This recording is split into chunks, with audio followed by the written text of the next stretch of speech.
Bien, alors là et maintenant, il faut que nous finalisions. Alors pour finaliser, ce ne sera pas très compliqué.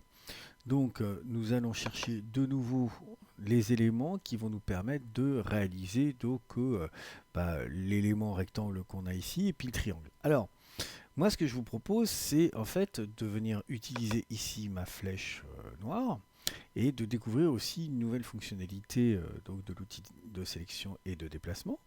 Si je clique sur cet élément et que je viens faire clic-clic ici sur la flèche noire ou si j'appuie sur la touche entrée. Je me retrouve avec ici une boîte de dialogue qui m'invite à donc générer un déplacement. Donc si je dis que je veux me déplacer de 10 mm, voilà ce que j'obtiens. Ah ok, mais si je veux comme déplacement horizontal, hein, je n'ai pas précisé horizontal, mais c'est horizontal. Vertical, bien entendu, on laisse 0. Là, si je mets 20 mm, voilà, et que je me rends ici avec tabulation, je vois exactement ce qui se passe. Je dis, ah ouais, bah c'est exactement en fait le type de déplacement qui m'intéresse.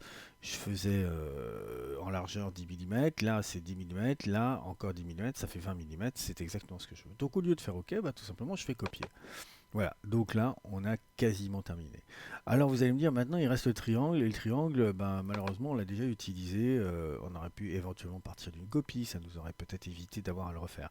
Mais comment refaire en fait ce triangle?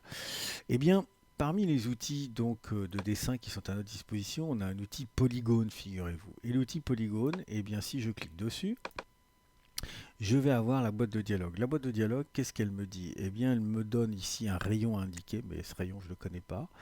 Par contre, là, j'ai la possibilité donc de dire je veux un polygone avec le nombre de côtés qui m'intéresse. Et nous, ce que nous voulons, en fait, c'est un polygone à 3 côtés. Donc là, on va baisser le nombre donc de côtés à 3, on va faire OK, et puis on va récupérer un triangle comme celui-là. Alors, la taille de ce triangle, en fait, bah, c'est pas très important. Enfin, pour le moment, en fait, ce qu'il y a, c'est que nous allons réaliser un triangle dont on sait qu'il va mesurer 20 mm de large. Alors pourquoi 20? Bah parce qu'en fait quand je regarde ici, je me dis tiens, ça c'est la moitié de 5, là c'est 10, et là c'est pardon, là c'est la moitié de 10 donc 5, là c'est 10, là c'est de nouveau donc la moitié de 10, 5, ça fait 20. Donc là, si je dis bon bah allez, déjà pour la largeur, si j'indique 20, je serais plutôt pas mal. OK. Maintenant, pour la hauteur, je pense qu'on va pouvoir cibler quelque chose qui va être de l'ordre du 30, on va mettre 30 pour voir. Oh là, c'est beaucoup trop. C'est peut-être 20-20 d'ailleurs, hein, je ne sais pas trop. Oh oui, ça a l'air d'être ça, c'est 20-20. Oui, voilà, je vérifie. Bon, bah, c'était 20 par 20. Bon, pareil, donc là, ce que je veux, c'est positionner exactement. Alors, je fais exprès, hein, mon élément, je le mets un peu de traviole comme ça. Je veux positionner cet élément-là exactement au centre et puis complètement contre ce rectangle. Voilà, ça, je veux obtenir ça de manière très précise. Et bien pour le faire, je vais réutiliser ici donc mes éléments d'alignement. Donc je prends ma flèche noire, avec ma flèche noire je fais une sélection multiple, je sélectionne tout d'abord mon triangle, avec majuscule je viens sélectionner mon rectangle, et déjà je fais une sursélection. Donc je dis toi t'es l'élément qui ne bouge pas, et c'est le triangle qui va se déplacer pour venir donc s'ajuster au rectangle. Alors ici, je clique là et là, je suis certain en fait donc d'être bien centré. Voilà, c'est parfait. Et puis donc, ce que je souhaite à présent, c'est que ces deux éléments soient l'un contre l'autre. Alors je vois pas en fait ici de symbole qui m'indiquerait quelque chose qui ressemble. Donc je vais cliquer sur les trois petits points. Les trois petits points, ça m'amène toujours en fait donc une extension en quelque sorte des outils principaux. Trois petits points, comme trois points de suspension, la suite, voilà. Et bien là, en fait, je vois quelque chose qui ressemble pas mal.